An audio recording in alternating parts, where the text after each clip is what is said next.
Vamos falar de dinheiro hoje? Eu trouxe um cara que está entendendo de umas paradas novas sobre grana. Marquinho, bom? Opa, beleza? Como é que tá? Tudo certo, graças a Deus. Vamos falar aí a respeito de dinheiro, a respeito da evolução do dinheiro, que são as criptomoedas, e o contexto aí a nível mundial, o que aconteceu na história e tudo mais. O Marcos Eduardo é um cara que está bem antenado com essas coisas novas relacionadas a finanças e como comprar e vender Bitcoin, que é um negócio que eu não entendo nada, tá? E a gente vai tentar aprender alguma coisa aqui com o professor. E ele também tem umas paradas bem legais aqui sobre uma previsão futurística do que estão tentando fazer com a economia no mundo, né, Marcos? Exatamente. Bora falar um pouco então, né, do que está acontecendo aí no mundo. Muitas coisas talvez planejadas, outras coisas que são um acaso, ou talvez seja tudo um acaso, né? Vamos então tentar entender, chegar juntos num consenso a respeito desse assunto. Cara, tem um papo aí chamado o Grande Reset. É a fofoca da parada aí. É verdade ou mentira esse lance? O que a gente tem que entender é que tudo, absolutamente tudo na nossa existência funciona através de ciclos, né? Então a gente pode considerar que a própria humanidade dividida aí na era paleolítica, idade moderna, idade do bronze, enfim, né? E quando a gente fala especificamente da área financeira, existem ciclos também que movem isso. Nesse exato momento, nós estamos em um processo de reset que começou em mais ou menos 1971, que foi quando o presidente Nixon findou a paridade ou lastro do dólar Com em ouro, relação né? ao ouro, né? Então, nesse momento, estamos vivendo um reset financeiro, mas é um reset forçado. Galera, o que significa esse lance aí do Nixon, paridade dólar-ouro, né? Nos Estados Unidos, até que ano foi, Marcos? Acredito que foi 1971. Até comecinho da década de 70, para cada dólar emitido e posto na prata, para cada dólar emitido e posto distribuído, né, no mercado financeiro, tinha que ter o valor equivalente em ouro. Então um dólar valia 0, não sei o que gramas de ouro, né? Exatamente. E em 71 eles aboliram. Então os Estados Unidos até então tinha nos cofres lá na Casa da Moeda, como é que chama? A Casa da Moeda. Tinha o Tesouro Nacional Americano que estoca uma determinada quantidade de ouro, né? E esse era o lastro, né? Então, aí a partir dessa data aí do Nixon, né, comecinho da década de 70, os Estados Unidos abandonaram o lastro em ouro e aí com isso você permite que a inflação volte a aparecer e que você consiga fazer uma valorização cambial, valorização da moeda nacional baseada em fatos políticos e interesses dos bancos centrais, né? Isso. Mas, Ângelo, se você me permitir, eu queria voltar só um pouquinho para a gente falar antes de 71 e só traçar um breve histórico para a gente entender o que é esse reset que a gente está vivendo agora. Vamos embora. Né? Então, só para o pessoal pegar, né? Na época da escola, a gente estudou sobre o mercantilismo, sobre a troca de produtos. O escambo, né? O escambo, né? Então, a gente tinha um período, todo mundo estudou isso, que eu tinha aqui uma cabra, trocava essa cabra por uma caixa de ovo. Por uma caixa de ovo. Eu tinha açúcar e trocava por galinha, e assim sucessivamente.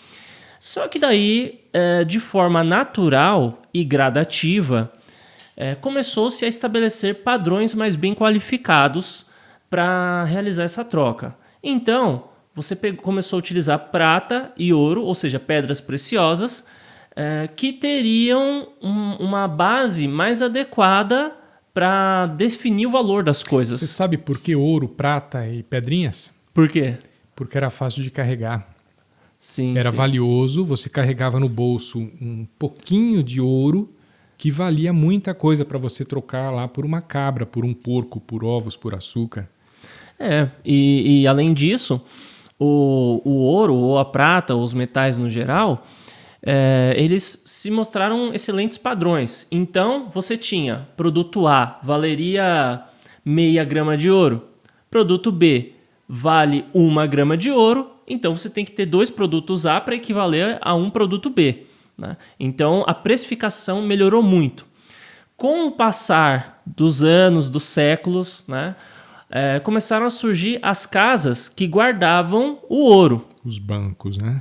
que depois foram evoluir para bancos. Mas, enfim, existiam essas casas e elas emitiam títulos. Então, você tinha um pedaço de papel que falava assim, vale 1 quilo de ouro na casa tal. Então, qualquer um que apresentasse aquele papel naquela casa poderia trocar. Então, Pega 1 quilo de ouro na... exatamente, ele poderia retirar. Então, esse papel, eu quero comprar, por exemplo, um terreno. Né? Eu quero comprar algo muito caro, eu tenho muito dinheiro, sou uma pessoa cheia de posses. Muitas vezes pode ser interessante você terceirizar o serviço de guardar valores para uma empresa. Ok, eu posso terceirizar, então essa empresa vai guardar o meu ouro, quando eu for negociar alguma coisa, eu negocio só os papéis, não preciso negociar o ouro. O cara que comprou meu terreno, ele pode pegar esse papel, vale 1 quilo de ouro, ele pode ir lá no banco e catar o ouro dele. Ou usar esse papel para comprar outra coisa, né? Exatamente. E daí, os governos pelo mundo, né, foram começando a se parecer cada vez mais com os dias de hoje. E daí, esse papel ou esse certificado, ele gradativamente foi evoluindo para a cédula que a gente tem. Só que o governo, né, principalmente o governo norte-americano, ele deu uma ordem de recolhimento do ouro. Né? Então a gente pode pegar o governo norte-americano e considerar o resto do mundo também, porque meio que o padrão foi mais ou menos esse. Então o governo falou que em determinado período era proibido você ter uma determinada quantidade de ouro estocado. Né? Se você fosse pego com aquilo, era um crime e o valor deveria ser recolhido. Então as pessoas foram obrigadas a trocar o seu ouro pelo certificado. Claro que eu estou pulando muita coisa para chegar até aqui. Que absurdo isso, né? Imagina você ter na tua casa alguma coisa que é teu, você comprou legalmente, é teu. Acabou. Você ganhou aquilo por mérito teu. Ouro. 1 quilo de ouro aqui na minha mão, certo? Exatamente. E aí o governo fala assim, não, esse ouro você não pode ter na tua casa. Por quê, Marcos? Esse ouro é tóxico, por acaso? Nos dias de hoje a gente tem caso até de bilionários que foram tentar sair com o ouro do país e não deixaram. O ouro é dele. Não, beleza, o ouro é seu, só não pode sair. Sabia que nem dinheiro? Se você tomar um avião, não precisa ser rota internacional não, tá? Em rotas internacionais você tem um limite de, eu acho que hoje é $10 mil por pessoa, né? Que você pode transportar em dinheiro, em espécie, saindo do Brasil, indo para fora e voltar, né? Mas em viagens nacionais, se você estiver carregando muito dinheiro, pode dar BO. Faz todo sentido, né? A tendência do Estado é sempre reduzir a liberdade do indivíduo.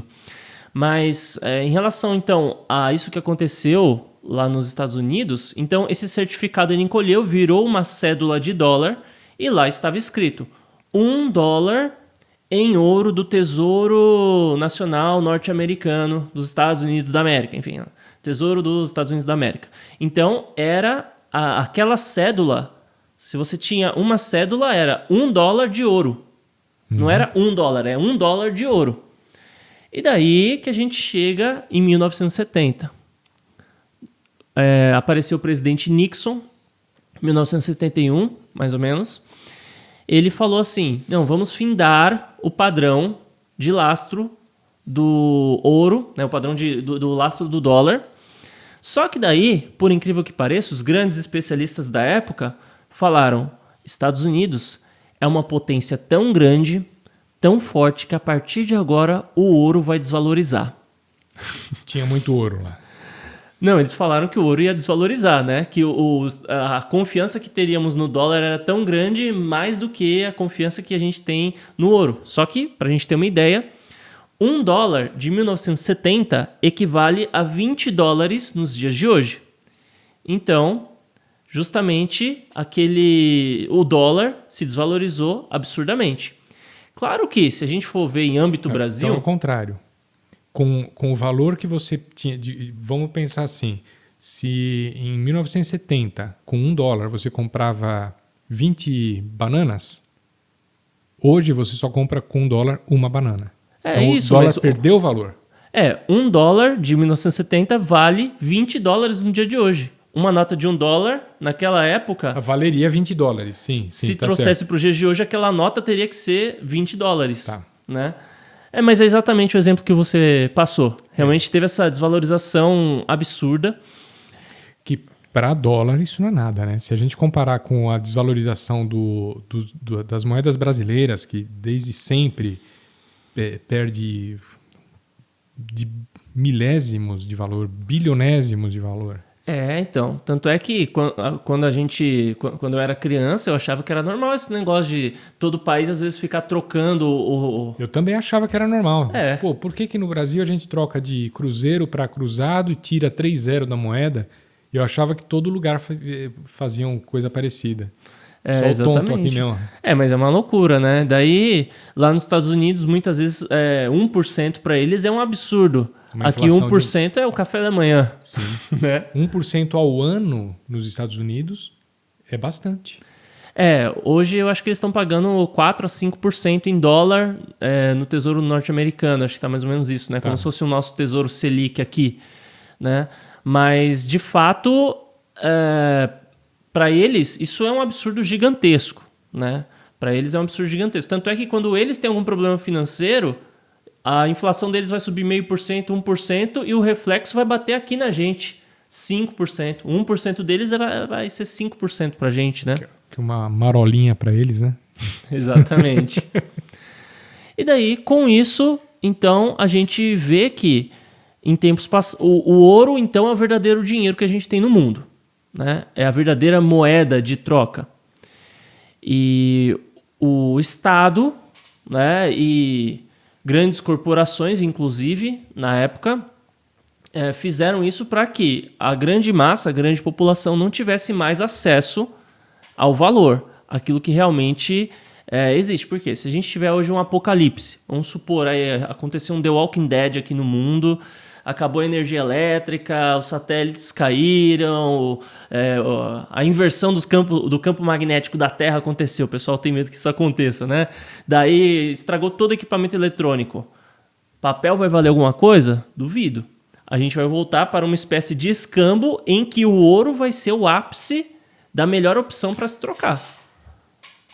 Você é publicitário, né? Isso. Tá. Digamos que eu tenho uma empresa de engenharia que venda equipamentos para emissoras de televisão, que foi o meu caso, né? Mas eu preciso de uma peça publicitária. Falou, Marquinho, você faz aqui eu não sei se era exatamente essa a tua especialidade na publicidade e tal, mas eu precisava de uma campanhazinha. Se eu chegar para você, Marcos, tem alguma coisa aqui na minha empresa que eu possa fornecer para você? Você chega e fala, pô, Ângelo, tem.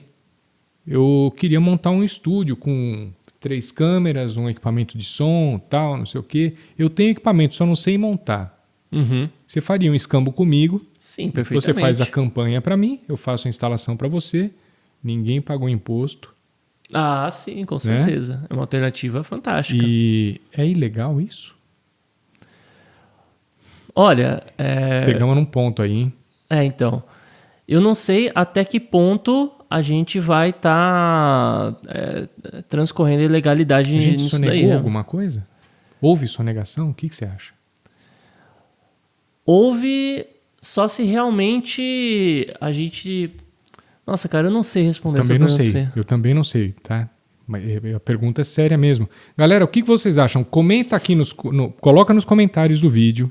Se vocês acham que uma transação como essa, que eu tenho meu amigo Marcos, ele precisava de algo que eu sabia fazer e eu precisava de algo que ele sabia fazer.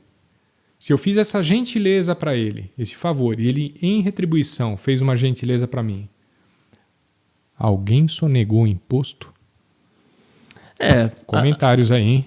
A gente, se for para analisar pelo menos através da ótica libertária, o correto seria nem ter imposto mesmo se a gente fosse trocar valores, né? Nota fiscal já é um absurdo gigantesco. A maior carga tributária do mundo é a nossa aqui. Uhul!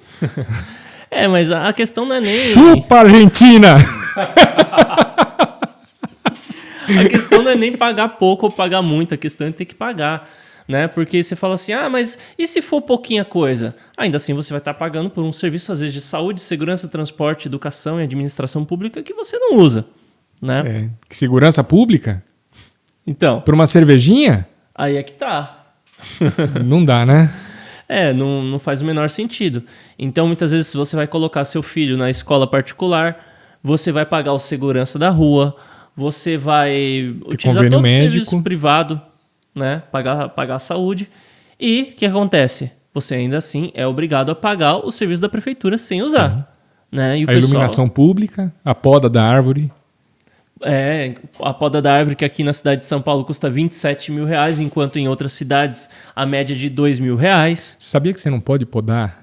Você mesmo não pode podar a árvore que está na frente da sua casa? Cara, o pessoal não entende a escravidão que a gente tá. É que o brasileiro não liga pra liberdade. Se você cavar o terreno da sua casa e achar ouro, o ouro não é seu. Não é teu. Se você achar petróleo, o petróleo não é seu. Você não pode nem fazer um furo no quintal da sua casa. Né? É porque pode estragar o terreno, é porque pode... tudo bem, existe.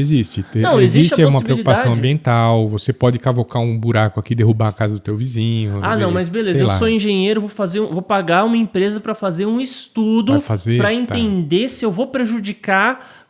não, tem um estudo aqui comprovando que eu posso cavucar, então eu vou cavucar. Não, sem autorização da prefeitura? Não, tem que ter um carimbo. Sem autorização do governo? Não. Né? Então já é um absurdo, né? Inclusive, tem muita gente que acredita que as primeiras relações de impostos começaram a surgir no Egito. Né? A gente tem a história aí de José do Egito, conhece? Não. O povo de Israel teve o José que foi vendido para o Egito e, no fim das contas, ele terminou como governador do Egito só abaixo de Faraó. Ele era um escravo. José ele foi vendido como escravo. Os irmãos dele tinham inveja dele, falaram, vamos matar esse menino aí, mas no fim das contas não tiraram a vida dele. Ele foi vendido como escravo, parou no Egito, só que como ele era uma pessoa muito empenhada, foi crescendo, até que ganhou a graça do faraó e falou o seguinte, faraó, pela minha previsão e pelo estudo, né, na verdade foi um sonho do faraó, a gente vai ter 7 anos de fartura e 7 anos de miséria. Você vai ter que contratar alguém para estocar trigo e mantimentos para os 7 anos de miséria que vão chegar. Daí o faraó falou, não, você já previu isso? Você já entendeu que isso vai acontecer? Vai ser você vai ser o governador. E daí ele colocou José como governador. O que aconteceu? Exatamente o que ele havia previsto através do sonho do faraó. E daí o povo de Israel foi para lá, todo mundo foi para a região e tudo, quando chegou o período de miséria, porque o faraó vendia trigo. Só que quem é que tem 7 anos de dinheiro para se manter? Então o povo entregou todo o dinheiro em troca de alimento, depois entregou seu gado, por fim entregaram suas terras e por fim o faraó chegou para o povo e falou assim, vocês não têm mais nada. Então a partir de agora eu devolvo as terras, o gado, a plantação, devolvo tudo. Tudo vai ser meu e em troca vocês vão ficar na minha terra e vão me pagar um imposto de 20%. Fichinha, vintão.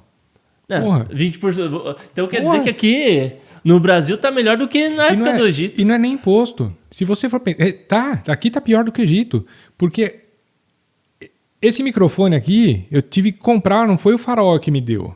Sim. Tá?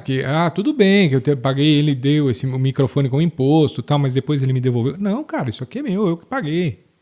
Certo? Então, no caso do faraó, tudo bem, cara, ele ajudou o povo porque ele estocou trigo, estocou comida, não sei o quê, ele usou dos recursos dele enquanto governante para fazer uma reserva e ajudar o povo na época da pobreza. Sim. Só que o povo teve que pagar por isso. Mas o faraó devolveu. Não é tão ruim assim se você for pensar. Ainda. Mas se você for ver... Mas o que eu acho... Não é tão ruim, entendeu? É ruim, mas não é tão ruim. A nossa situação é pior, porque a gente ainda não recebeu a casa de graça. Isso. Mas se você não pagar o imposto, se você não pagar o IPTU... Você perde a tua. O governo pode... mas é muito difícil chegar a isso. Mas se já está na Constituição que o governo... Se você é obrigado a pagar o IPTU e dependendo da dívida do IPTU ele pode tomar sua casa, então a casa não é sua. Pensa no IPVA. Exatamente. O IPVA é 4% do valor do carro. Se você tem um carro que custa, vamos falar aqui, 10 mil reais. Você tem lá o seu Uno e tal, custa 10. 400 reais por ano de imposto. Então, em quantos anos você já paga um carro inteiro para o governo? Exatamente. Entendeu? A cada 2 anos, 8%, né? Então, a gente está na mesma a gente está na situação igual do Egito, a diferença é que a gente não recebeu nada de graça, a gente ainda teve que trabalhar para ter o direito de ter um espaço que talvez o governo não tome, você só vai ter que pagar um impostinho do faraó. Ainda esses dias eu estava pensando numa filosofia, que de vez em quando filosofo, tá, Marco? Eu estava filosofando aqui e eu cheguei à conclusão que atualmente nós somos os escravos. Somos. E os nossos governantes são os nossos faraós. E se você pensar bem, assim, sendo muito crítico, não está muito diferente, viu, cara? Pensando bem, aquele ditador até parece um faraó mesmo, não parece? Né? Aquele lá, que já usa uma roupa preta, sabe? Se ele pôr um negócio assim, fica igualzinho faraó. Já é carecão aqui assim, tudo. Cara, desse ano eu prefiro não falar, não. Então. Não, muda de assunto, que é isso. Não, eu me referia a outro. Então tá bom. Não era esse, não. Você referia ao companheiro. Bom, mas enfim. Não. Falando sério agora. Nas mais altas cortes, quando eu digo cortes, eu não quero dizer cortes de justiça, tá? Eu estou falando nos 3 poderes, no legislativo, no judiciário e no executivo. Se você for pensar todas as benesses que esses caras têm lá, somos nós que pagamos o seguro-saúde deles, que é particular, vitalício e expansível para tudo quanto é parente. Tá? Quem está pagando? A gente. Está incluso na folha de pagamento deles. Cara, por que um deputado não usa o SUS? Por que o presidente não usa o SUS? Se é bom mesmo. Vão tudo lá pro Sírio, né? O Lula, quando precisou fazer a cirurgia dele também, né? A Dilma também. E que curou no Sírio-Libanês. Rapaz, o amor venceu na política faz tempo, né? A gente que... Não vamos entrar, né, muito nesse assunto, não, né? Para não dar problema aqui. Mas então, de fato, o que a gente acha que tem, a gente não tem. Não. Né? Então, o pessoal vem falar, estamos a caminho de uma... eu já entrando de novo, né? Mas tá bom. Estamos a caminho de uma ditadura, não sei o quê. Não, mas o problema está bem pior, né? O problema já vem de muito antes disso tudo que supostamente que está acontecendo, né? E, no fim das contas, como o mundo todo, como a gente falou no começo, ele vive em ciclos, né? Muitas vezes são ciclos planejados e muitas vezes são ciclos naturais, né? A gente mesmo, né? A gente tem um certo tipo de pensamento e passa alguns anos, a gente muda esse pensamento, né? A gente pode mudar de ideia, certo? Sim. Eu já fiz parte do MTST, né? Um certo movimento que existe aí de esquerda. Eu não entendo como que eu fui parar nisso.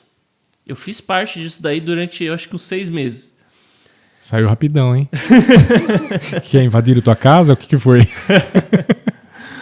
Olha, rapaz... Você tomou porrada quando foi invadir algum lugar aí? Eu casei aos 22 anos e eu só fui fazendo as coisas na vida, sabe? Só fui... vou casar, cheguei e casei. Vou fazer tal coisa, cheguei e fiz. Se empolgou. Daí, tem um movimento aqui que visa lutar pelos direitos e não sei o quê, e ele vai conseguir casa para as pessoas, é um programa que tem a ver com o programa governamental. Eu me inscrevi, fui... Daí quando eu comecei nas reuniões eu percebi o que era, falei para minha esposa, Vamos embora desse negócio aqui, que agora que eu entendi o que é. Tá, eu vi Daí, umas histórias já sobre... 2017, né, alguns anos antes isso, né? Tô falando coisa de 10 anos atrás. Mais de 10 anos, né? Daí 2017 foi que todo mundo que era conservador percebeu o que era ser conservador, percebeu o que era ser de direita, entendeu, começou a entender, que foi quando a gente teve aí a vinda do Bolsonaro. Muita gente percebeu, pô, realmente eu sou a favor da família, realmente eu apoio a liberdade. Eu quero ser dono do meu patrimônio. Eu quero ser dono do meu patrimônio. E muita gente se percebeu. Não é, eu acredito que o Brasil não virou de direita. Não. Eu acredito que o brasileiro já era de direita, mas não sabia. Sempre foi. Sempre foi. Afinal, todo mundo tem que trabalhar, né? Mas, cara, é que como a gente teve o período militar no Brasil... Deu uma queimada no filme, né? Então, daí todo mundo achava que ser de direita era isso. O pessoal achava, tanto é que aconteceu... Não citando muita coisa pra gente não ter problema no vídeo, mas o que aconteceu lá no passado da Alemanha, muita gente fala que aquilo era direita. Só que o nome do partido era Partido Nacional dos Trabalhadores da Alemanha. Da Alemanha lá, do bigodinho. O pessoal fala assim, é o partido tipo da NASA, sabe a NASA? Sim. Que não produz pode foguete? falar. Então, é o partido Tananã. Não, esse não era o nome do partido, era Partido dos Trabalhadores, o nome. A gente tem até um aqui no Brasil que também chama Partido dos Trabalhadores, né? Sim. Mas a questão o brasileiro se percebeu, né? E... Pouco antes de você chegar, eu estava assistindo um vídeo, uma história antiga que todo mundo já deve conhecer, de um professor de economia que tinha lá na sua sala de aula os alunos e o professor começou a defender o capitalismo tal, e alguns alunos lá, meio que uma massa grande de alunos, começou a defender o socialismo, o comunismo, né? E o professor falou assim, muito bem, vamos fazer um exercício então, prova para todo mundo, prova surpresa valendo nota. Todo mundo fez a prova, entregou, e o professor corrigiu, teve gente que tinha ido muito bem, teve gente que foi muito mal, e o professor deu a nota para todo mundo na média. Pô, o cara que tirou 10, professor, veio aqui 3,1, por quê? Calculei a média aritmética e distribuí a nota igual para todo mundo. Exatamente. O que aconteceu na próxima prova, né? Eu acho que nem teve essa próxima prova, o professor conseguiu explicar para todo mundo que o cara que tirou 10, na próxima prova que ele for fazer, que vai ser comunizada a nota, ele não vai se empenhar. E o cara que tirou 0, dane-se, eu não vou estudar nada, vou tirar 3. Agora que eu não vou estudar mesmo. Agora que eu não vou estudar. Então, aquela nota que nessa primeira avaliação deu 3,1, na próxima, que o cara que tirou 10 não vai se empenhar e o cara que tirou 0, nada mesmo, essa média agora cai para 2,5. Na próxima, cai para 2, até chegar em 0. Ninguém vai se empenhar. Trabalhar só pelo... Existe uma diferença, Marcos, entre viver e sobreviver. Tá? Sim. Então, quando você chega nesses patamares onde o povo só vai trabalhar o suficiente para sobreviver, cara, você vai sobreviver que nem um coitado. É a condição que a gente tem no Brasil hoje, né? Eu acredito que talvez 90% da população brasileira trabalha para sobreviver. Uns 7, 8% consegue viver bem e a gente tem a elite que manda no resto, né? Então, mas pegando esse exemplo que você falou da sala de aula, socialismo, o grande problema que a gente tem é que de fato as pessoas não entendem o que é o socialismo, como ele funciona, não entendem a prática e por isso defendem tanto. E por isso que normalmente as ideias avermelhadas como essa, elas são mais defendidas pelos mais jovens, né? Então, o socialismo, ele tirou milhões de vidas no mundo todo, né? Você tem o que aconteceu na Alemanha, você tem a liberdade das pessoas que é cerceada na Rússia, você tem o que acontece na China, né? Coreia do Norte. Coreia do Norte. Agora Venezuela. Venezuela também. Então é aquela coisa, isso nunca deu certo em nenhuma parte do mundo.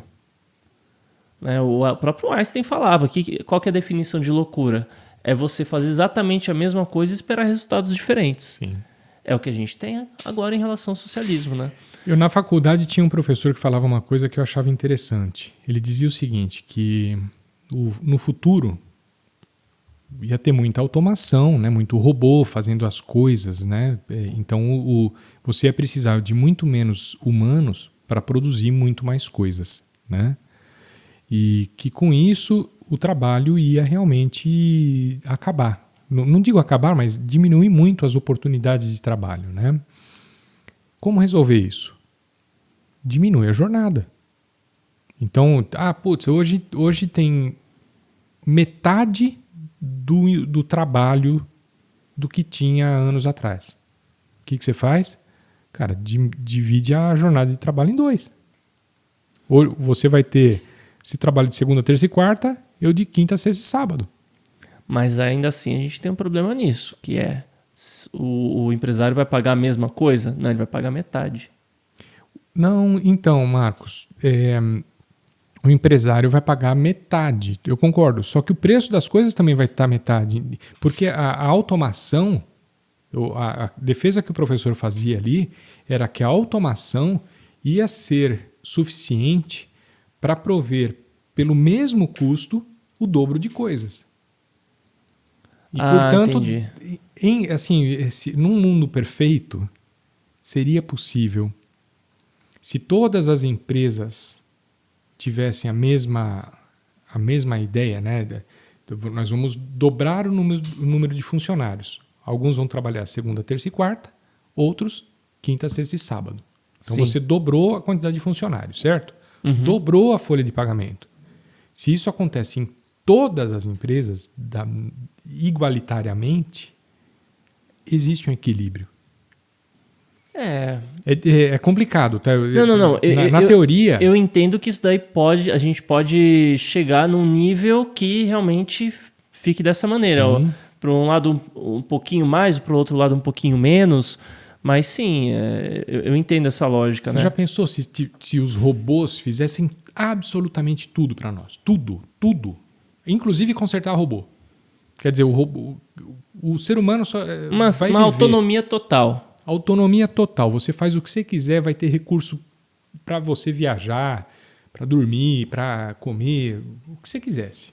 Os robôs estão fazendo tudo por você. Não tem mais emprego nenhum. Sim. Você está falando de uma... É utópico, né? Uma sociedade utópica. E, para mim, isso daí é justamente uma cara de socialismo mesmo. Vira socialismo, só que é um socialismo bom.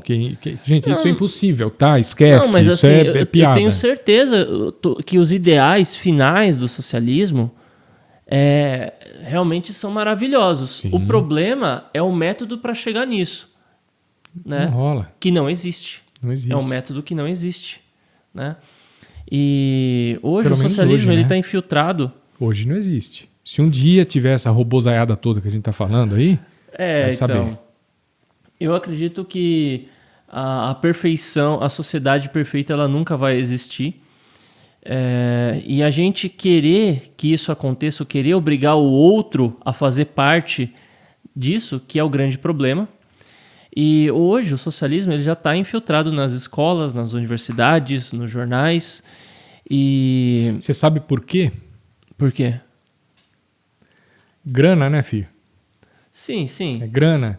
Você vê uma emissora de televisão grande, ela precisa da grana do governo.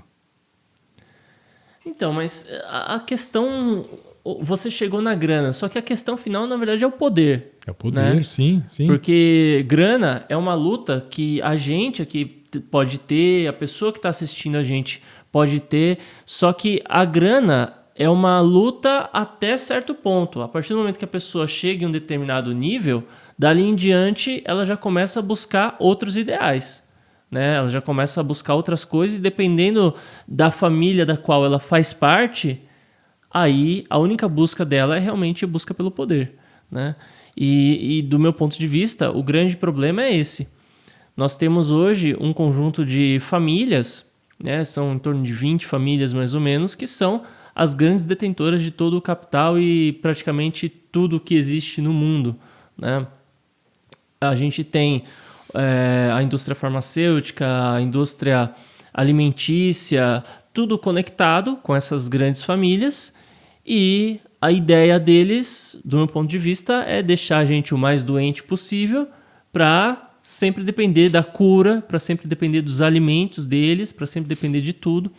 É o que o Olavo de Carvalho falava, que são os metacapitalistas, que são aqueles que muitas vezes até cresceram por causa do capitalismo, mas quando eles transcendem isso, eles querem impedir que os outros avancem dentro do próprio capitalismo e começam a operar dentro das leis, dentro dos governos, dentro das ONGs, para que as pessoas realmente continuem na pobreza, continuem... E eu tenho uma opinião talvez errada sobre isso, tá? Minha opinião é que esses caras são uns idiotas. Porque para você ser rico e poderoso, você não precisa tirar o poder e empobrecer os outros. Mas a gente está falando de um plano de séculos, né? Eu sei, Marquinhos, eu sei. O que eu estou dizendo é que é um pensamento pobre desses caras, sabe? Poxa, para eu enriquecer, se eu enriquecer todo mundo que está ao meu redor, tá bom, cara. Mas eu tenho que foder o outro cara, entendeu? Desculpe o palavrão aí, gente. Na verdade, esse pessoal que chegou nesse ponto, eu acredito que, pelo que a gente enxerga a partir de grandes eventos, né? Você pega a abertura de Copa, a abertura de Olimpíadas... Essa última Olimpíada foi uma comédia, né? Então, eu acredito que os reais objetivos deles são objetivos, inclusive, além do poder, né? Você pega, por exemplo... lá eles têm todo aquele simbolismo de descer um homem vestido de dourado, reluzente, que vem até a terra para fazer determinadas coisas e tudo. Do meu ponto de vista, a conexão que eles têm, ou o local onde eles chegaram, o ponto que eles estão, não é que eu acredite nisso. Não é que eu acredito que eles têm alguma coisa diferente, não sei o quê, mas eles acreditam que muitas vezes eles são os escolhidos para chegar até lá e, de fato, eles têm que fazer o que têm que fazer para mudar a história da humanidade, né? Então, assim, eu estou tentando falar de uma forma aqui que fique clara, ao mesmo tempo que a gente não entre muito no campo do absurdo. É um assunto bem complicado de... Mas assim, se você for ver, né, toda marca hoje, todo produto que a gente vai ver de grande empresa, ele traz uma grande carga de simbolismo, uma grande carga de misticismo em relação a vários aspectos, né? Você pega, por exemplo... que assim, eu não gosto muito de entrar nesse ponto, mas só vou entrar e dar um único exemplo e não vou mais voltar nisso para a gente não levar para esse lado. Né? Mas você pega, por exemplo, o energético Monster lá, né? Aquele M que eles fazem ali, aquele M de Marcos que eles fazem ali... Marçal. Não, M de Marcos. M de Marcos, que eles fazem ali, né? Aquilo lá é uma letra do alfabeto grego, né? Do alfabeto israelita, judaico, hebraico. Né? É uma letra do hebraico 3 vezes, que é a letra que equivale ao número 6, porque os hebreus eles não têm números, né? Uhum. Sempre que eles vão contar alguma coisa, eles fazem item A, B, C, D, e aquela letra lá é o 6. Né? Você pode até falar assim, não, é um branding da marca que eles realmente querem falar que é o monstro, né? O monstro demoníaco e tal. Só que do meu ponto de vista, existe por parte da grande elite mundial uma conexão e uma crença muito doida deles de que realmente é necessário colocar essa carga simbólica para que eles venham a prosperar. Se faz alguma diferença, eu não sei. Se realmente existe esse negócio espiritual deles também, eu não sei. Mas eu penso que eles acreditam nisso. Pensa um pouco diferente agora. Eu já li bastante sobre esses símbolos exatamente dessa marca, tá? Mas pensa no seguinte, que um artista gráfico que desenhou aquele logotipo simplesmente pegou uma faca, uma caneta rústica ali e arranhou. Só isso, galera. Sim. E isso, pô, ficou parecendo um M. Pô, bacana. Imprime aí na lata. Sim. Só isso. E depois alguém veio, tem aqui o 666, aqui tem não sei o que, uma puta de uma viagem dessa, né?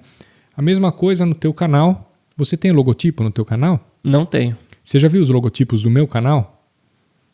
Olha, sei que o Audacia é só um quadradinho. Isso. O um círculo e Audacia, um quadrado. o Audacia, na verdade, é um quadrado na dimensão 16:9 com um quadradinho branco, um quadrado azul na proporção 16:9 e um quadradinho branco no cantinho.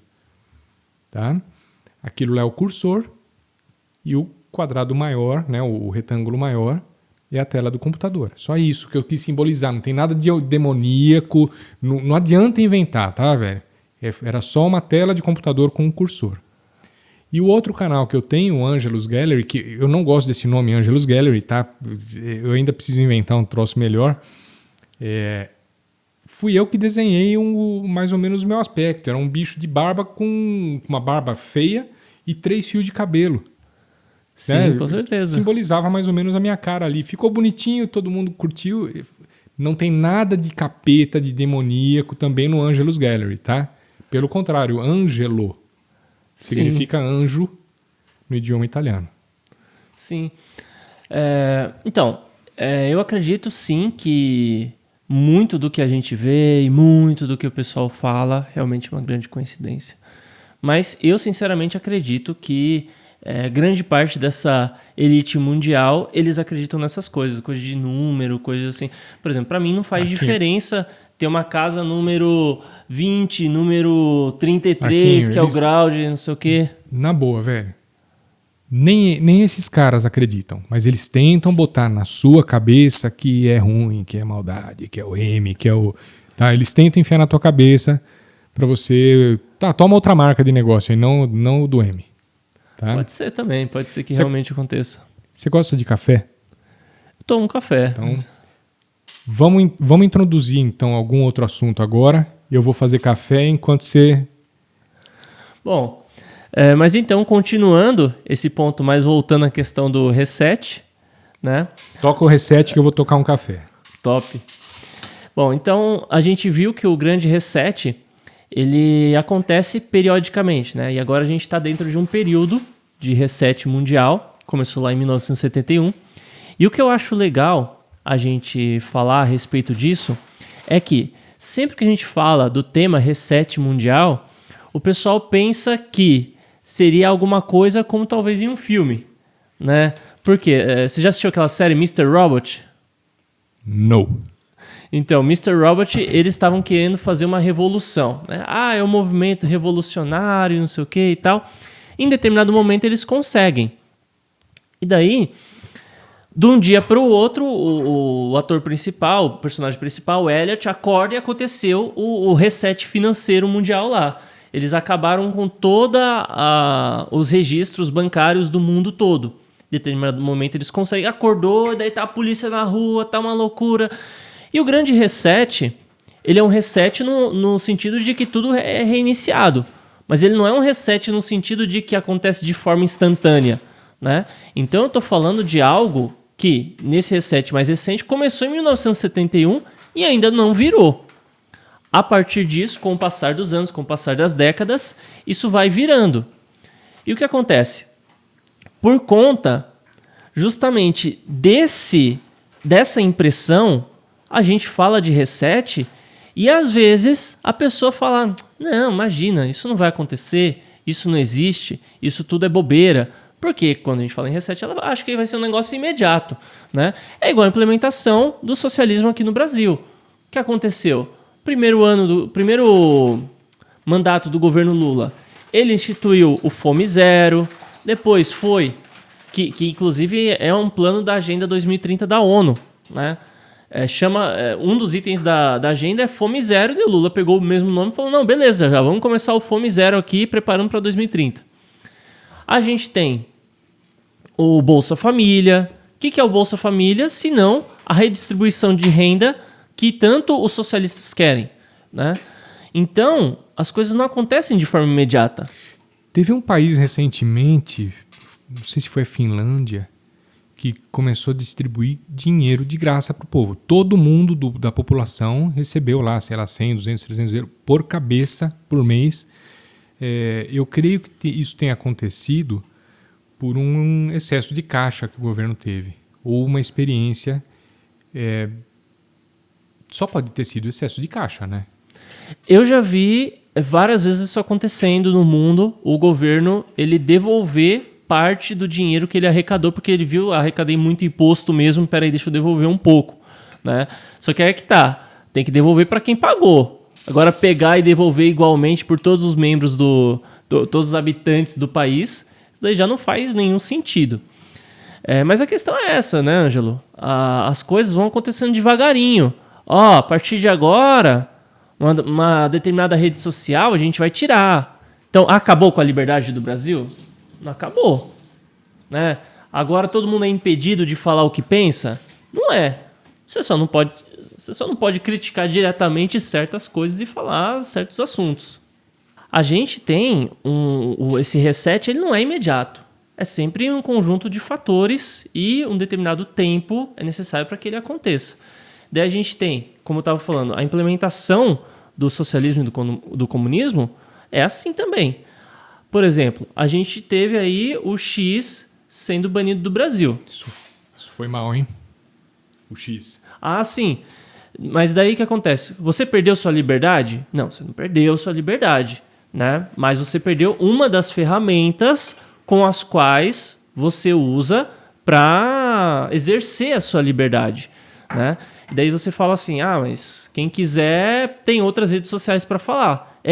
Mas justamente essa rede social se recusou a obedecer certas ordens e por conta disso ela foi banida. Por conta disso aconteceu toda essa situação. Tudo bem que o objetivo final do Elon Musk é fazer do Brasil um exemplo para os Estados Unidos para chegar lá e falar, tá vendo como está acontecendo no Brasil? A gente não pode deixar aqui. Se ele lutou pela liberdade do brasileiro, foi como consequência da ação e do objetivo dele, não como um objetivo final. Né, Ângelo? Hoje eu ouvi uma notícia que eu achei bem interessante, né? Dizia que o Senado possivelmente vai se recusar a conduzir o impeachment do ministro do Supremo, Alexandre de Moraes, né? Mas, por outro lado, parece que existe algum artifício legal que isso não pode ser feito. Então, cara, é de arrancar os restos do cabelo que eu tenho. O Senado é o órgão que fiscalizaria o Supremo, só que existe algum dispositivo legal no qual impede de fazer uma CPI em cima de um ministro do Supremo. Então eles vão fazer uma CPI das redes sociais. Então as redes sociais, parece que está saindo já, as redes sociais serão obrigadas a comparecer e mostrar o que elas foram obrigadas a fazer. E aí quem vai aparecer? Ministro Alexandre de Moraes. Isso vai ser convocado pelo Senado. Eu ouvi hoje isso. Então, o Senado, entendendo um clamor do povo, né? Tá bom. Não precisa olhar com essa cara, Marquinhos. Mas o Senado, acho que está sendo obrigado, então, vamos falar assim? O Senado sendo obrigado, não tendo outra escapatória, em conduzir alguma coisa que vai atingir o Supremo. E vai aparecer, né, cara? O Twitter já mostrou. Você acha que não tem no Facebook, no Instagram, nos outros? Rapaz, mas é aquela coisa. Se os senadores realmente quisessem fazer algo, eles fariam, né? E a verdade é que eles não estão com coragem de bater no STF. Todos eles têm processo, velho. Tudo sendo julgado no STF. Exatamente. Se qualquer um deles lá se rebela, o negócio dele sai do fundo da gaveta e vai para cima. Porque o que muito advogado fala, essa é uma frase de advogado, né? Que advogado tem prazo, juiz não. Né? E é a grande mesmo. Coisa. E daí o que acontece também muito no meio jurídico é o quê? O juiz sentar no processo. Vai lá para debaixo, põe lá na gaveta. Né? Isso. Ele não toma decisão e toda vez que é questionado, estou analisando, Tô julgando, tô fazendo as considerações E aqui. não tem prazo, né? E não tem prazo. Então, pode ficar enrolando nessa, enrolando e nunca julgar o caso lá do senador. Então é aquela coisa, como tem muita gente aí no Senado de rabo preso, eles não podem simplesmente chegar e falar assim, vamos aí fazer um impeachment, partir para cima. Para fazer um impeachment do Alexandre de Moraes, tem que ser um senador que não tenha o rabo preso, que não tenha problema, que tenha no mínimo uma carreira honesta aí. Então, a gente só teve 35 que foram a favor. Deu 36 já. 36? Eu li hoje cedo também. Tá chegando perto. Falta 6, né? 5. São 41 que precisa. Aqui na cozinha, Marquinhos, é assim, ó, o café é ali, ó. Top. Entendeu? A gente faz aqui na... Bacana, eu gosto bem mais assim do que o de maquininha, né? Tem gente que prefere maquininha, eu gosto assim. Eu tenho essa máquina de café expresso aqui, mas a bomba dela quebrou. Então, e como quem conserta as coisas aqui em casa sou eu, ela vai esperar um pouco. Ela já recebeu uma meia dúzia de manutenção já que eu fiz. E essa última... Bom, mas continuando essa parte do impeachment, né? Se o cara realmente tem rabo preso, ele não pode fazer impeachment. Ele não pode. Se ele já está devendo alguma coisa, não tem como ele seguir adiante nesse plano. Então, é aquela coisa. Ele pode até querer fazer o que é certo agora, mas como ele já fez algumas coisas erradas aí no meio do caminho, para ele fica complicado lutar pelo interesse do povo, né? Muitas vezes você fazendo o certo, o pessoal já dá um jeito de ferrar com você dentro da política. Você fazendo o errado, então, aí você já está na mão de muita gente, né? Que é o que eu acho que acontece com os deputados, senadores. Eu vejo que não tem nem ninguém lá defendendo o interesse do povo. Eles estão cada um defendendo o seu interesse pessoal. Cada um deles.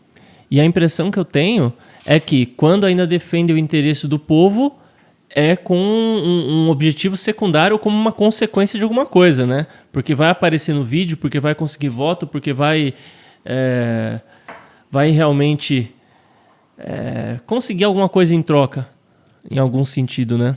Vai açúcar? Não, obrigado. Cowboy mesmo? Claro. Para nós aí. Somos nós. Eu vou fazer não é uma interrupção, eu vou continuar aqui, mas eu queria falar sobre uma galera que apoia a gente aqui, tá, Marcos? A gente tem o canal A Vida é Sobre Dados, do nosso amigo Rodrigo Arnaud. Todo sábado, às 13 horas, ele solta um conteúdo novo lá no canal. Num estúdio de podcast, não é numa cozinha, tá? Deixa eu ver se eu vou lembrar de todo mundo. Fornali Pizzaria. Você veio muito cedo hoje, durante o dia a Fornali não está aberta, então ela não vai mandar pizza para nós aqui. Mas quando tem podcast aqui... Se eu soubesse... Só vem de noite, né? Sexta-feira ainda, né? E para completar, a Gelatieri Sorveteria, eles fabricam um sorvete muito legal, cara. É o verdadeiro gelato italiano. Aquele sorvete que você toma em Milão, é ele que você toma aqui em São Paulo na Gelatieri. É bom pra caramba. A Impacto TV, esse eu agradeço ao meu irmão, o César, tá? O César ajuda muito a gente com equipamento. Essas crianças aqui, tem parte que é minha, parte que é dele, mas a gente junta tudo aqui para fazer. César, brigadão, valeu. E não só pela ajuda em equipamento aqui, como tudo que a gente faz junto, tá? Curto pra caralho fazer as coisas com você. Deixa eu ver quem mais falta aqui. O Kim Oluf. O Kim é um dinamarquês, cara. Eu adoro esse cara. Ele é um artista gráfico que está preparando um pacote gráfico aqui para o canal. O cara é gênio. Gênio. Aqui na descrição do canal eu coloco sempre todo mundo que está ajudando a gente, tá? Tem os links para pizzaria, para Impacto TV, para Gelatieri, tem o link do Kim também, o link do Rodrigo aqui no A Vida Sobre Dados. Confere aí o link do Kim, tem umas artes absurdas. Essência Ativa Saúde. Essência Ativa, a doutora Andréa Marsola, minha querida esposa, ela fala sobre a farmácia no jardim, aqui no canal, viu? Você já viu essa? Não, eu não cheguei a acompanhar o podcast dela. A gente está fazendo conteúdo sobre medicina natural, ensinando as pessoas fazerem com erva, por exemplo. Isso aqui é lavanda, tá? Não é maconha, não. vai que, né? Vai que. E a gente está ensinando as pessoas a fazerem uma mini farmácia no jardim da casa, que funciona legal. Bacana, é bem legal. A gente tem o apoio do Psique Futura, Dimas Dion e a doutora Amanda também participam aqui do canal falando sobre saúde mental. Cara, legal pra caramba. Tiago Quadros, o cineasta da casa. A gente também fala sobre cultura pop, filmes, séries. Também é bem divertido. O link de todo mundo está aqui na descrição do vídeo, Marquinho. Depois você dá uma clicadinha lá, conhece o resto da equipe. E eu estou convidando hoje o Marcos, tá? Tá. Agradeço. Vira a prata da casa aqui quando quiser voltar também. A gente precisa só determinar qual vai ser o assunto que vai ser tua especialidade aqui no canal. Aí você vira um recorrente aqui. Não posso esquecer da bruxa. Oi, bruxa! A bruxa chegou agora aqui, ela vai gravar mais tarde com a gente. Hoje é sexta-feira 13, Marquinhos. Brincou que hoje é sexta-feira 13. Hoje é sexta-feira 13. Então a gente pediu pra bruxa vir aqui pra gente gravar alguma coisa de bruxaria de sexta-feira 13. Trouxe a vassoura? Veio voando, bruxa? Eu vim de Uber de vassoura. É moderno agora. É que eu não curto muito o número. Eu gostei dela, só não gosto do número 13. Não. Mas ela vai explicar. Ela vai explicar. Então, Ana, guarda para ele assistir depois no podcast, tá? Mas faltou alguém, Andréa? Esqueci de alguém? Acho que eu falei de todo mundo. Você falou lá da Gelatieri, do sorvete? Gelatieri, Impacto, Fornali, o Kim. Célio Guimarães. Valeu, Célio Guimarães, o locutorzão, voz de leão. Também ajuda a gente aqui com umas ideias muito loucas. O canal dele é o Célio no Ar. Célio no Ar. E o canal do Marcos, que também vamos botar aqui na descrição. Agradeço. Marcos Eduardo, aí a pessoa já consegue achar Beleza, nas redes. Vou colocar o link para o canal aqui na descrição do vídeo, tá bom? E como a gente está falando com o professor do Bitcoin, a gente não vai fugir do assunto, né, Marcos? Bom, mas... Conta pra gente, vamos lá. Para comprar Bitcoin, tem como comprar Bitcoin em corretora, que é o jeito mais prático, você faz lá o seu cadastro numa corretora, e tem o outro jeito que é o peer-to-peer, que é quando você grava os seus Bitcoins num pendrive, num HD, não é isso? Isso. Quer explicar a diferença? Então, eu só gostaria de deixar claro que cada um tem aí o seu respectivo objetivo, né? Por exemplo, muita gente que me acompanhou dos últimos anos aí tinha como objetivo o trade, né? A negociação e tudo. Ganhar dinheiro com Bitcoin. Diretamente fazer dinheiro. Comprar barato, vender caro. Exatamente. Quando chegou caro, vende, espera cair, compra de novo. Comprar e vender, né? Exatamente. Então, dentro do trade, né, a única opção que você tem é, de fato, trabalhar com corretora, né? Então, a gente tem dois objetivos, né? Tem a pessoa que ela vai buscar a liberdade e distanciamento do Estado e a pessoa que ela está buscando o lucro, né? Ela entende isso daí apenas como um negócio. Para a pessoa que entende isso daí como um negócio, a gente pode falar só da corretora mesmo, como funciona a questão do trade, que é quem me acompanha há bastante tempo.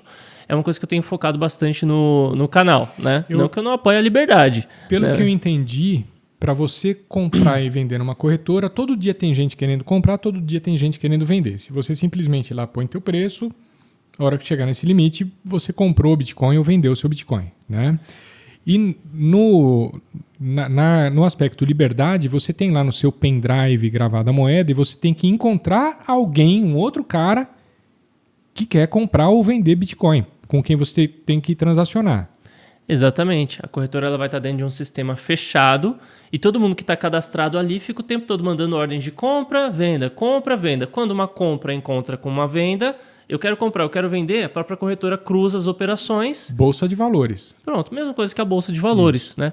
Tanto é que cada corretora de criptomoedas, ela funciona como se fosse uma pequena bolsa de valores, né? Eu imagino, eu nunca entrei nas plataformas de criptomoeda, mas eu imagino que seja idêntico às plataformas de bolsa de valores, né?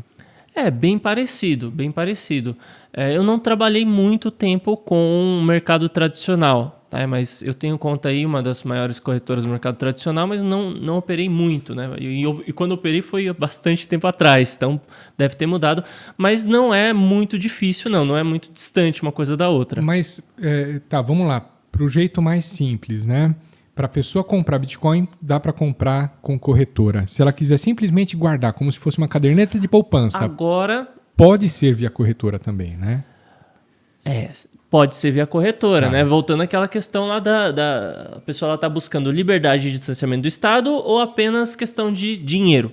Tá. Uma corretora quem só pensa dinheiro, né? Ok. Agora, a pessoa que é, por exemplo, um libertário, uma pessoa que ela fala assim, cara, eu não confio no governo, eu quero me distanciar o máximo possível do Estado.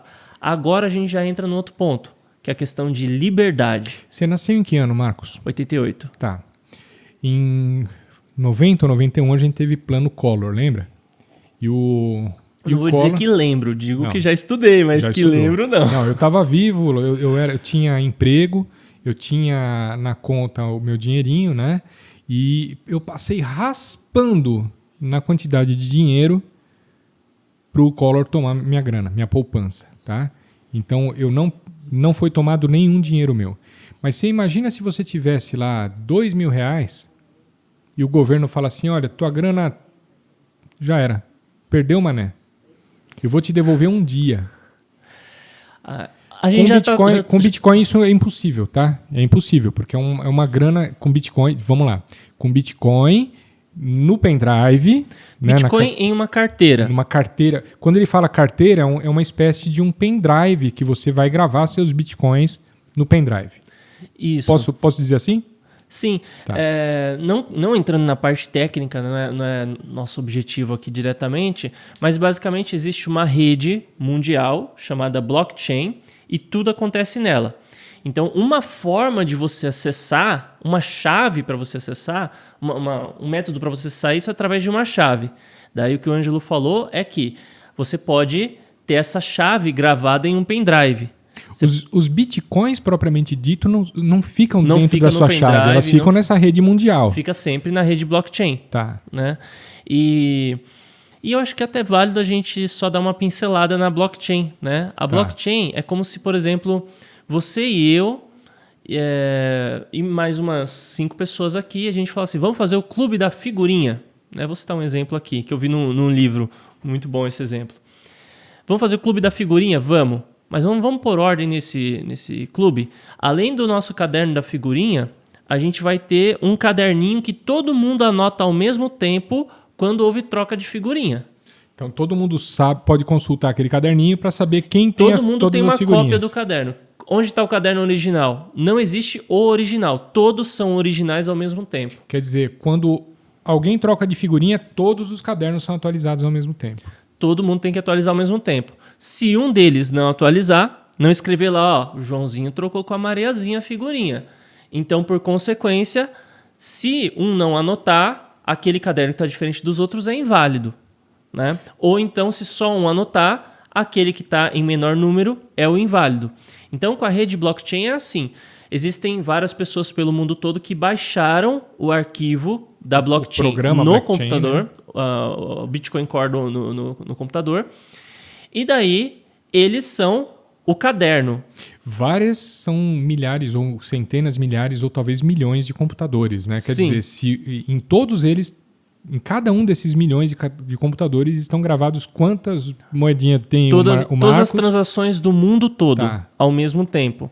Então, se 40 computadores desse pifarem, não tem problema. Não tem problema. Metade do mundo pifou, não tem problema. Daí o que acontece? Então, isso daí é a rede blockchain. Né? Então, tudo acontece dentro dessa rede. E daí, toda transação que acontece, simplificando um pouco, ela vai passar pelo computador, Estou simplificando, não é exatamente assim. Ela vai passar pelo computador de 6 pessoas. A primeira pessoa passa lá, daí o sistema vai olhar, vai fazer os cálculos matemáticos. Realmente, essa transação existe. Próximo. Ah, realmente existe mesmo. Daí, próximo. Realmente é isso. Passou pelos 6 computadores, realmente a transação vai ocorrer. Ocorreu a transferência de valor da carteira A para a carteira B.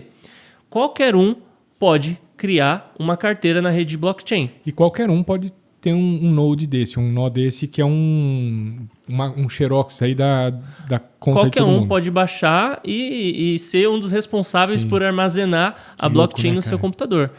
E daí, todos os bitcoins estão nessa rede. E quando você cria uma chave, essa chave ela é uma chave para acessar a rede, né? Daí você pode anotar num papel, você pode salvar isso num pendrive. É um monte de letrinha, uma sequência de tipo umas 40 ou 50 letrinhas, e isso é uma chave, Essa né? é a chave pública, que é Tá. o conjunto de letras e números. Que você E- pode dar para alguém e depositar uma grana para você. Isso. E você também. Só que a chave que você não pode mostrar é a chave privada. Que é onde que você- é um conjunto de 12 até 24 palavras. Tem a chave de 12, a chave de 24 palavras. Que quando você digita isso, você coloca esse conjunto de palavras, você tem acesso a vender. aquela determinada quantidade de bitcoins lá que compete a você, que você comprou ou que não, tá na ou tua uma conta. carteira vazia, enfim. Que está na tua conta. Mas eu esqueci a chave. Perdeu. Perdeu. Acabou. Perdeu a chave, já era. É que nem você perdeu o número da sua conta no banco. Não, você, Não, pior, porque não. com o seu CPF você ainda consegue recuperar. Se você for no banco, se você for na justiça, você dá um jeito do dinheiro voltar. Sim. Né? Agora, Será? se por exemplo, se o banco quebrar... Hoje o governo federal meteu a mão em 8 bilhões de 8,5 reais, bilhões de reais. que estavam perdidos em contas bancárias inativas. Tá? Quer dizer, esse dinheiro nem Então, mas aí é que tá. Dos lemas do nem se Bitcoin... você acha a chave, né, cara? Um dos lemas do Bitcoin é: você é seu próprio banco, seja você seu próprio banco. Então, o que acontece? Quando você deposita seu dinheiro no banco, deixa lá na agência, você está pagando, entre aspas, pagando para alguém cuidar do seu dinheiro. Pode ser que ele seja descuidado? Pode. Mas, pela lógica, você está pagando lá para ele armazenar isso para você. Para ele é vantajoso porque o banco ele usa esse dinheiro e, de acordo com regras internacionais, ele pode se alavancar, fazer empréstimo. O banco tem 5, 10% do dinheiro que realmente existe. Né? Se você põe R$1.000 no banco, o banco não te cobra. Bom, os bancos cobram sim mensalidade por você ter a conta lá, né? Mas isso Alguns não é bancos. o negócio Isso, deles. Claro. Mas os bancos, muitos dos bancos cobram uma mensalidade para você ter a conta lá. Alguns bancos, principalmente os bancos digitais, eles não cobram mensalidade nenhuma, tá? Só que como é que o banco digital ganha grana com isso? Ele pega os seus R$1.000 que você pôs lá e confiou ao banco essa grana, ele empresta. Ele empresta por 1 ano, 2 anos, 3 anos para alguma outra pessoa que vai pagar juros para ele. E esse cara que está pagando juros para o banco, em cima do teu dinheiro, que está remunerando o banco. E normalmente o banco sai bem remunerado, né? Sim, com certeza. Então, assim, é um dinheiro... Ou seja, isso é uma inflação gigantesca, né? Porque, pela lógica, se eu coloquei meu dinheiro parado, ele não era para estar circulando aí. Então, você está criando dinheiro virtual que não existe, né? É um dinheiro que não existe tecnicamente. A alavancagem é um... Putz, cara, se a gente for falar de alavancagem ainda, meu Deus do céu, esse assunto vai longe. Sim. Mas então o banco cuida do seu dinheiro e tecnicamente o Estado fiscaliza o banco. Agora, quando você tem criptomoedas, você vai, por exemplo, baixar uma... Posso falar o nome de uma carteira aqui, a mais usada? Vamos embora. Tem, por exemplo, a MetaMask. A MetaMask é uma carteira que você... Se bem que a MetaMask ela não trabalha diretamente com Bitcoin, mas vou pegar o exemplo dela. Você baixa a MetaMask no seu computador, é uma extensão. Daí você tem uma senha para acessar a MetaMask. Só que vamos supor que você formatou seu computador. O que acontece? Você vai ter as suas palavras, que é a sua chave privada anotada. Com aquele conjunto de palavras, através de qualquer outra carteira, você consegue ter acesso ao seu saldo. Por quê? Seu saldo não está na MetaMask, seu saldo está na rede blockchain. E se você perder a senha da carteira, com a chave privada você consegue recuperar. Agora, se você perdeu a chave privada, e não tem mais acesso à carteira, já era, você perdeu tudo. Marquinho, eu sou de TI, eu sou de finanças, eu tô seguindo tudo que a gente está conversando, está fazendo sentido pra caramba, tá? Mas eu tenho certeza que muita gente que está assistindo aqui é um assunto complicado, é um assunto meio pesadinho para a gente falar. Eu vou te convidar para uma hora a gente sentar na cozinha, tomar mais um café aqui e talvez a gente até desenhar, fazer eu ponho uma outra câmera aqui para a gente fazer uma lousa, alguma coisa assim, sim. E a gente explicar para a galera como é que funciona melhor, de uma forma um pouco mais professor. Vamos? Vamos. Mas então, para a gente voltar à simplicidade. Volta para a simplicidade. Vamos voltar à simplicidade. Se o governo inventar que você está devendo alguma coisa, que você cometeu algum crime, alguma coisa assim, nesse sentido. Tem um rapaz que eu conheci uma vez, que ele fez? Ele alugou um espaço comercial, ficou sem dinheiro, passou isso adiante, entregou o contrato para o cara, falou, ó, você assina, manda lá registrar e tudo, mas ele não acompanhou isso. O que aconteceu? Ele fez uma sublocação. Não. Ele fez a documentação para fazer a transferência e tudo. Só que o cara não continuou. Tá. Tudo bem. Só que ao invés de romper o contrato com o locador, ele transferiu esse contrato para uma outra pessoa. Enfim. Vamos lá. Mas, eu não entendo muito dessa parte jurídica, mas vamos pegar só assim. Ele ia fazer a transferência, só que o cara foi desonesto com ele e não fez. Tá. O cara ficou lá um semestre sem fazer transferência e sem pagar o aluguel. E ainda estava no nome dele. Ele tecnicamente cometeu algum crime? Ele não cometeu um crime. Ele, no máximo, não usou do seu intelecto ali e tudo mais. Igual, por exemplo, se eu deixar a porta da minha casa aberta... Ele confiou. Então, se eu deixar a porta da minha casa aberta e alguém roubar, a culpa é minha? Não, eu não tenho culpa nisso. Eu posso ter responsabilidade de não ter zelado pela segurança. Mas culpa, não, é diferente. Sim, tem todo sentido. Então, esse cara foi processado. Daí ele falou, cara, o que eu fiz? Eu fui, me divorciei da minha esposa no papel, passei tudo pro nome dela e falei, tudo bem que ainda tem como achar isso daí tudo, né? Mas é mais difícil. E daí que divorciou... Não tem nada no nome dele. Eu falei, não tem mais nada no meu nome, quer saber? Porque eu não vou pagar isso, não é justo. Não é justo isso que aconteceu. O cara, eu fui atrás dele, o cara me deu um perdido aí. Então, o Estado pode ter alguma coisa na sua vida que pode até ser uma responsabilidade sua, mas não foi culpa sua diretamente. E o Estado vai dizer que foi. Sim. Né? E daí, se você tem seu dinheiro no banco, o Estado ele pode ver seu saldo, ele pode bloquear seu dinheiro, se você tem pode um imóvel, tirar o dinheiro de você. Se você tem um imóvel, o Estado tira o imóvel. Se você tem um carro, ele tira o carro. O faraó tira tudo, Ângelo. O faraó tira tudo do escravo, né? Agora, se o seu dinheiro está em uma carteira de criptomoedas... Você só tem que esconder bem esse pendrive aí, né? Bom, você pode ter suas chaves privadas armazenadas na sua cabeça. É um conjunto de 12 palavras. Você pode, por exemplo, anotar 11 no papel e guardar a 12ª na cabeça.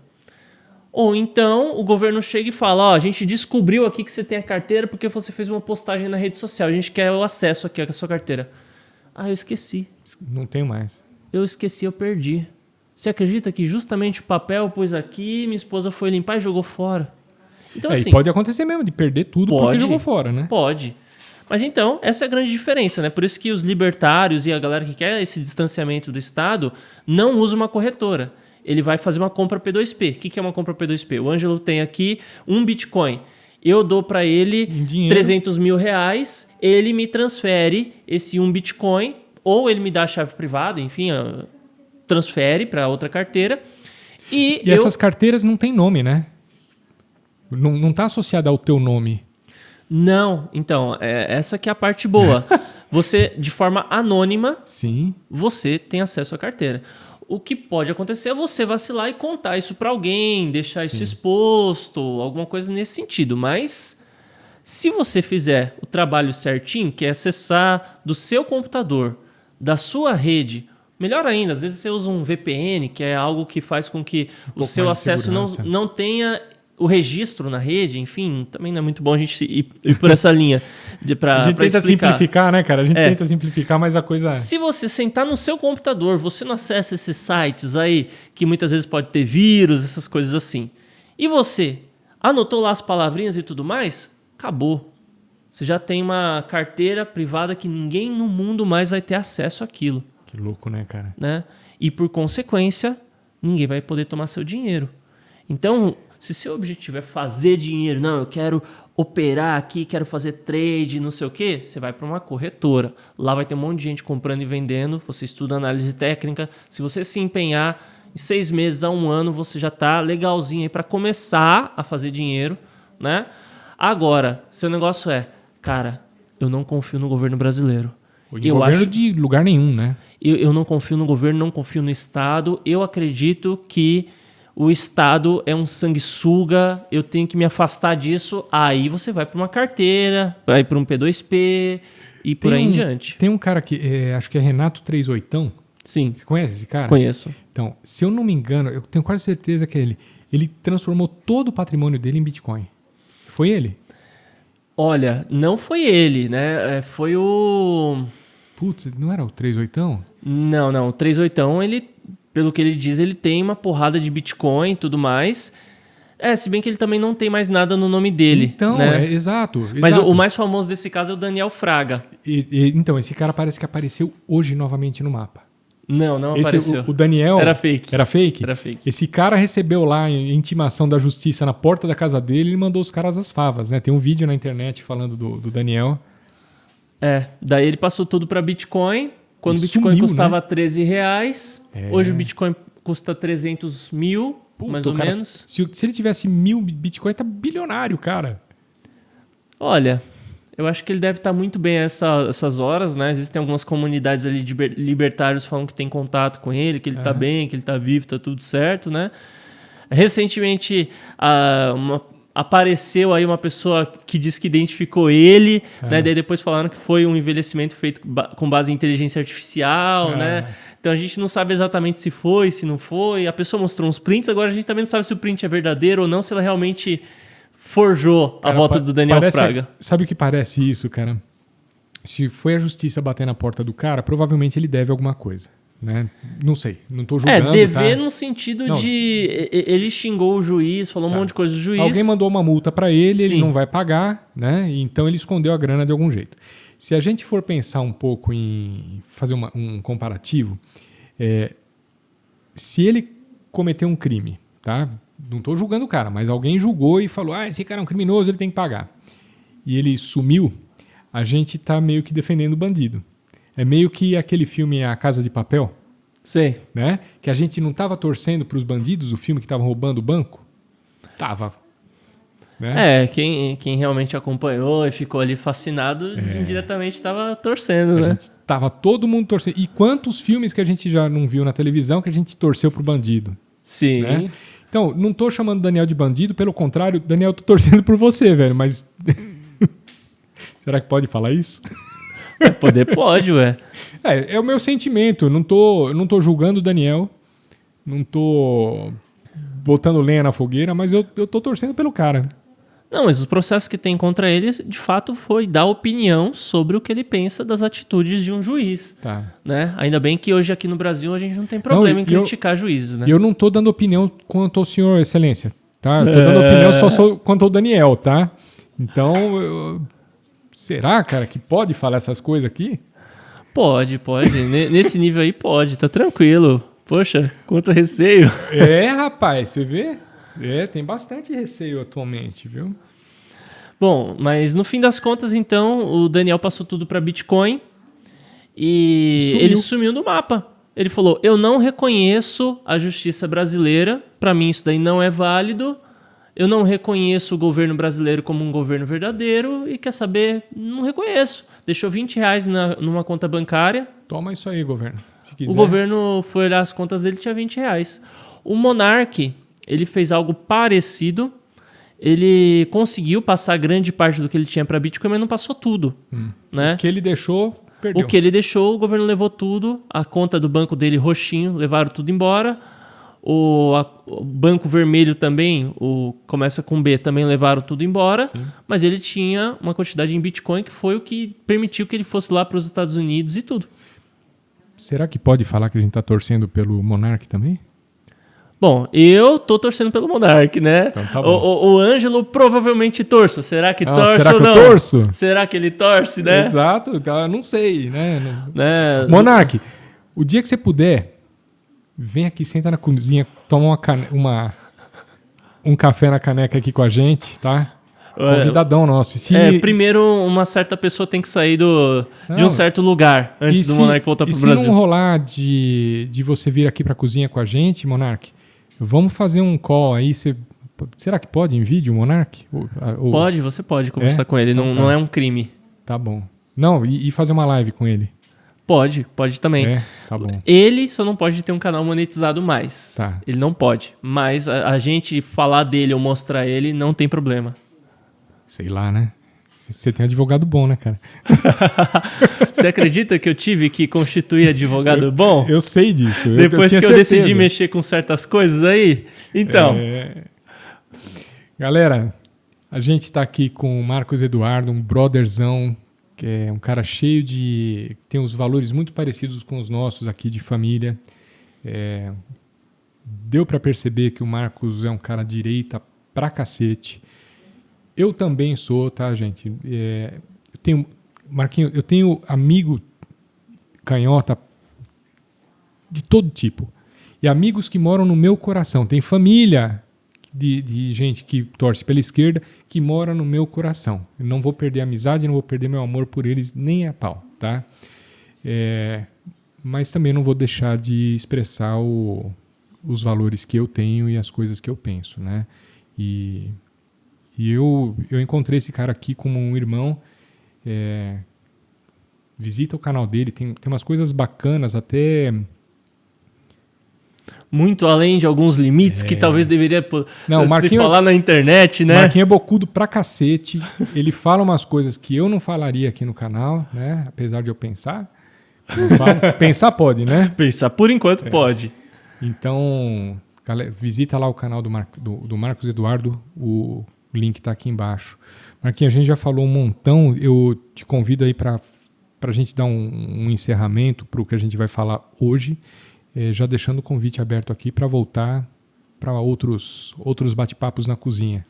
Bacana. Então, pessoal que quiser conhecer mais aí a respeito do que eu falo, embora a gente tenha falado bastante aqui a respeito de Bitcoin, criptomoedas, né?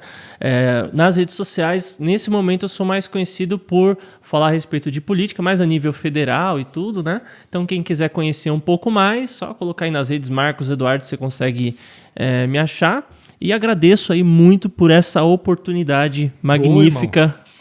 Porra. Agradeço aí por poder estar aqui com você, Ângelo.